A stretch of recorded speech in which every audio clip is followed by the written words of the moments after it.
Dear students, Gayatri विद्या मंदिर उच्च माध्यमिक विद्यालय सांचौर जालोर की ऑनलाइन क्लासेस या यूट्यूब चैनल्स में आप सभी का स्वागत है। प्रिय विद्यार्थियों, मैं अनिल कुमार सोनी कक्षा 8 में आपको मैथमेटिक्स पढ़ाऊंगा। प्रिय विद्यार्थियों, आप सभी गायत्री विद्या मंदिर के इस YouTube चैनल को यदि सब्सक्राइब नहीं किया है तो सब्सक्राइब जरूर कर लें और इसे लाइक करें।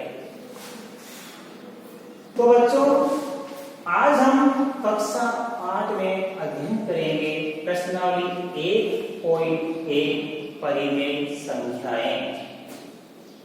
आज हम अध्ययन करेंगे परिमेय संख्याओं के बारे में।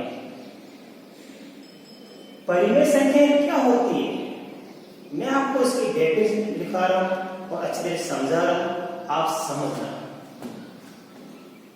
परिमेय संख्याएं, बड़ा इसकी परिभाषा लिख रहा हूं मैं। वे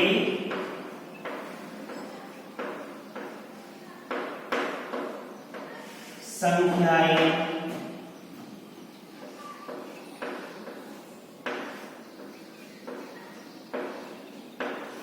जिन्हें P/Q के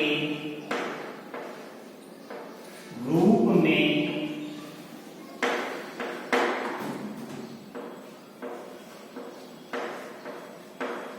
लिखा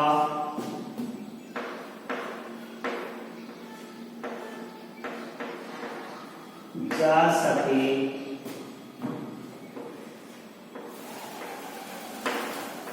उन्हें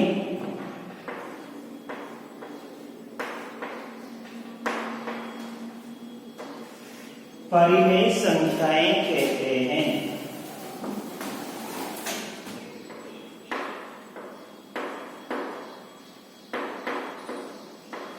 परिमेय संख्याएं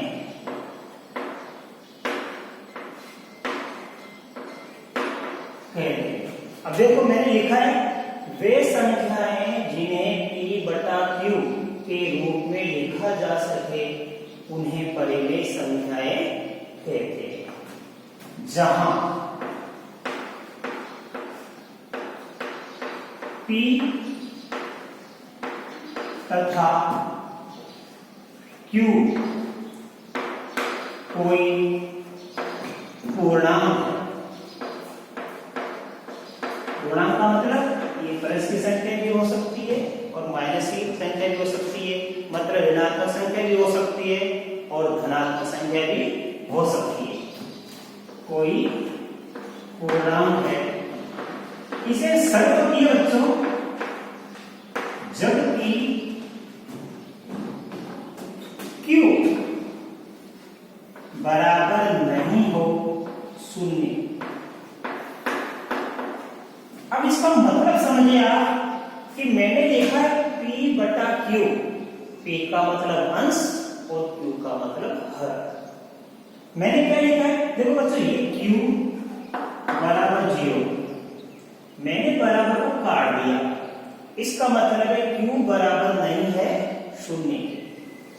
इसका मतलब हुआ कि Q का मान शून्य के बराबर नहीं हो, अर्थात नीचे वाला जो हर है उसका मान शून्य नहीं होना चाहिए, तब तो ये P/Q के रूप की संख्या जो होती है वो क्या कहलाती है, परिमेय संख्या है।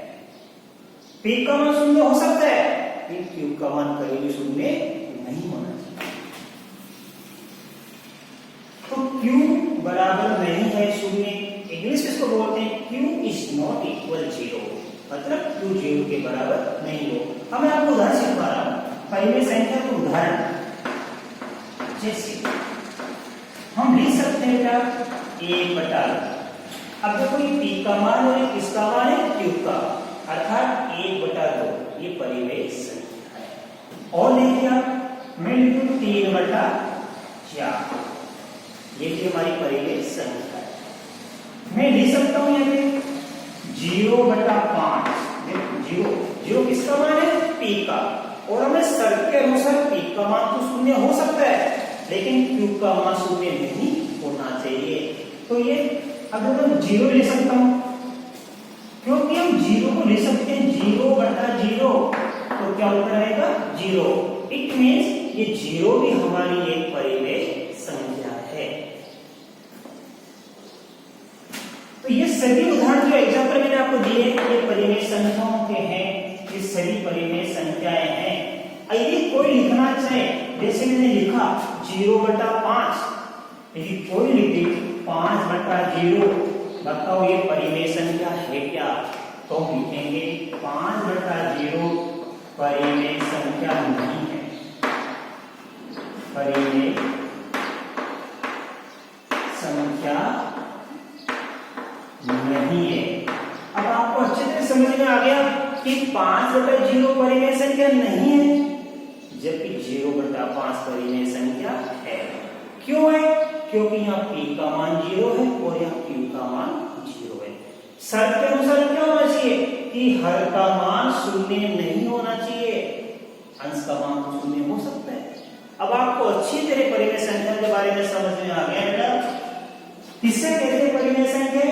वे संख्याएं जिन्हें p/q के रूप में लिखा जा सके उन्हें परिमेय संख्याएं कहते हैं।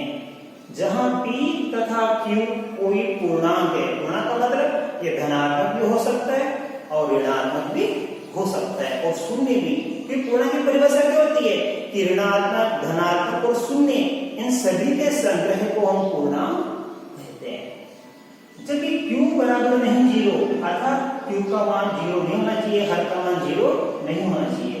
मैं उदाहरण दे परिमेय संख्या के 1/2, 3/4, 0/5, 0। मैं उदाहरण दे सकता हूँ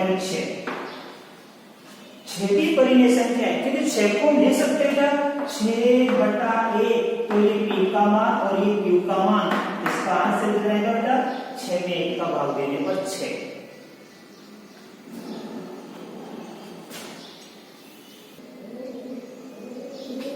हाँ, तो बच्चों अब हम प्रश्नावली 1.1 का पहला सवाल हल करेंगे। उचित गुणधर्मों के उपयोग से निम्नलिखित का मान ज्ञात करो। अब क्वेश्चन नंबर 1 है -2/3 इंटू 3/5 प्लस 5/2 माइनस 3/5 इंटू 1/6। दूसरा क्वेश्चन है 2/5 into -3/7 minus 1/6 into 3/2 plus 1/14 into 2/5। अब हम सवाल नंबर पहले का पहला हल करेंगे। सबसे पहले तो सबसे पहले सवाल की दी गई संख्या को पुनः लिखेंगे। आप जो सवाल संख्या दे रखी है वो क्यों उतारेंगे।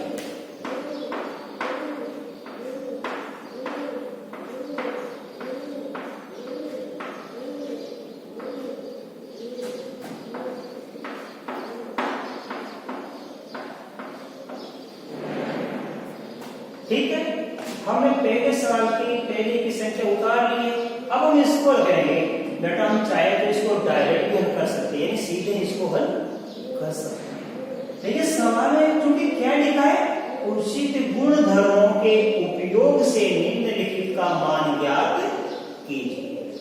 तो हम उचित गुणधर्म लगेंगे कि इस सवाल में गुणा के कौन कौन से नियम लागू हो रहे हैं, क्योंकि यदि हम डाटा करेंगे तो हमारा 1 नंबर परीक्षा में काटा जा सकता है। 1 नंबर किसका मिलता है बेटा? उचित गुणधर्म का नाम लिखना, समझाना है कि कौन सा यहाँ पे गुणधर्म लागू हो रहा है।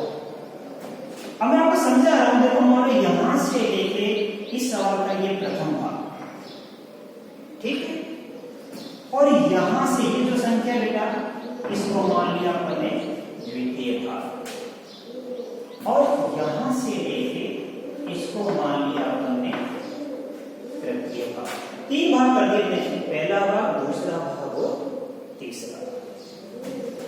अब आप देखिए इस भाग में और इस भाग में देखो कोई संख्या समान होगा। ये पहला भाग दूसरा भाग, तीसरा भाग, तीनों को जोड़ना है। अब आंसर क्या है देखो, यहाँ पे ये 3/5 है और यहाँ पे 3/5, ठीक है। ये दोनों में क्या आ रहा है, समान आ रहा है बेटा, तो हम इन दोनों को साथ साथ लिख देंगे। देखो इनका क्रम परिवर्तन कर देंगे, यानी इस दूसरे की जगह तीसरा लिखेंगे और तीसरे की जगह दूसरा लिखेंगे। देखो कैसे, मैं प्रथम भाग वैसा का वैसा लिखा, 2/3 इंटू 3/5, अब ये लिखेंगे बेटा माइनस 3/5 इंटू 1/6। लास्ट में हम लिखेंगे, आखिर में हम लिखेंगे बेटा 5/2।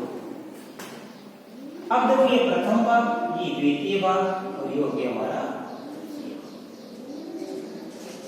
हम चाहे तो इन दोनों को यही कोष्टक में लिख सकते हैं और यानी लिखो तो अभी डायग्राम इसका कोष्टक बना सकते हैं। माइनस के 2/3 इंटू 3/5। अब देखो मैं प्लस का चिन्ह लगा सकता हूँ, कोई फर्क नहीं। और ये लिखो माइनस का 3/5 इंटू 1/6। यदि आप ये प्लस नहीं लगो तो आप डायरेक्ट माइनस लगा सकते हो, कोई फर्क नहीं पड़ता है, क्योंकि प्लस और माइनस विपरीत चिन्ह का गुणा करने पर क्या बनता है, हमेशा माइनस बनता है। तो कोई दिक्कत नहीं, आप माइनस लगा दो। अब इस संख्या को हमने कोष्टक में लिख दिया और आखिर में लिख दिया 5/2। अब देखो उचित गुणधर्म ये लागू हो रहा है। हमने क्या किया कि ये जो क्रम तीसरे नंबर वाला है वो दूसरे नंबर पे लिख दिया और दूसरे नंबर वाला कहाँ लिख दिया, तीसरे नंबर पे लिख दिया। तो ये नियम लागू किया, उस नियम को हमको नाम लिखना है, नियम है क्रम विनिमय गुणधर्म। यहां हमारे पास नियम लागू हो गया, क्रम विनिमय गुणधर्म। अब देखो हमारे पास फिर क्या हो रहा है कि इसमें और इसमें आप अध्ययन करो कि समान संख्या कौन सी है बेटा। इसमें 3/5, इस भाग में, इस भाग में 3/5, दोनों समान है। तो इसको कॉमन यानी इसको बाहर निकालेंगे, ये क्या हमारा घनिष्ठ हो गया, सार्वनिष्ठ हो गया। इस 3/5 को हम बाहर निकालेंगे तो कोष्टक में क्या क्या बचता है कि 3/5 से 3/5 कट जाएगा, तो यहां बचेगा माइनस का 2/3। अब ये 3/5 को बाहर आएगा तो यहां बच जाएगा, ध्यान देना, माइनस 1/6। ये 3/5 बाहर आ गया, 1/6 बच गया, प्लस 5/2। अब यहां देखो हमने इन समान संख्या में से क्या हुआ, बाहर निकाल दिया, तो इसको कहते हैं वितरण का नियम, यानी बांटना। हमने 3/5, जो ये 3/5 इसके साथ में था, 3/5 इसके साथ था, इनको बांट के अलग अलग कर दिया। तो यहां नियम कौन सा हो गया, वितरण का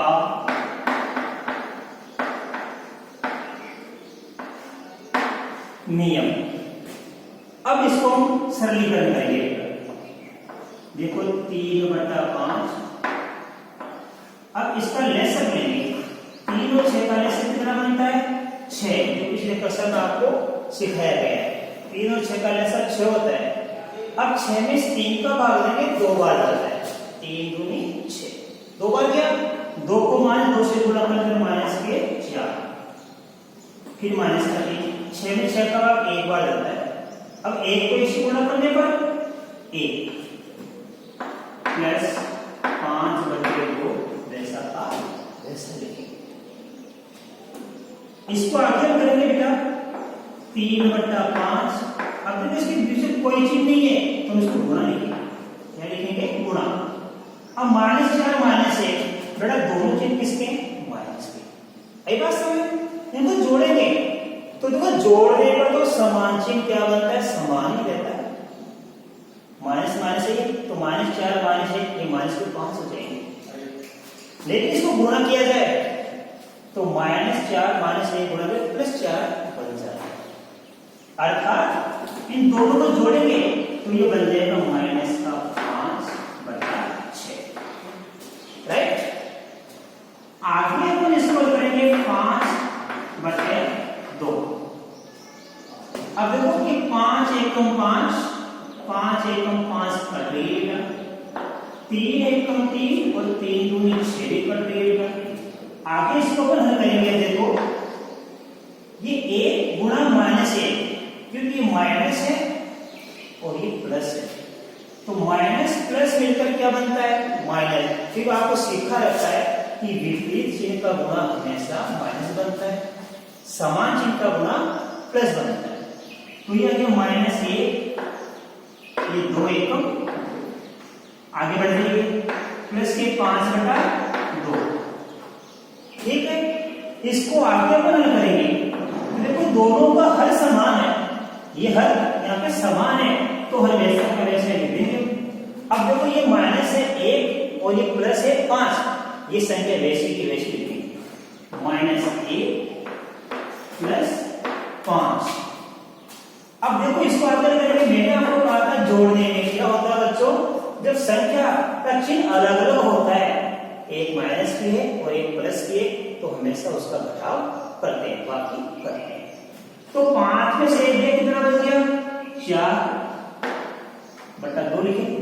अब देखो 5 में 4 बच गया, अब 4 के साथ चिन्ह किसका लगाएंगे, या तो प्लस का या माइनस का। कैसे पता पड़ेगा कि बड़ी संख्या का चिन्ह जो भी होता है वही हम आंसर में लिखते हैं। यहाँ बड़ी संख्या का चिन्ह क्या है, प्लस है, तो ये प्लस हो गया। अब आगे देखो 4 में 2 का भाग देंगे तो कितनी बार जाता है, 2 बार जाता है। तो पहले सवाल का आंसर आ गया 2 आ गया, राइट। अब आपके अच्छी तरह से ये सवाल समझ में आ गया, इसमें 2 नियम लागू हो रहे हैं, क्रम विनिमय गुणधर्म और वितरण का नियम।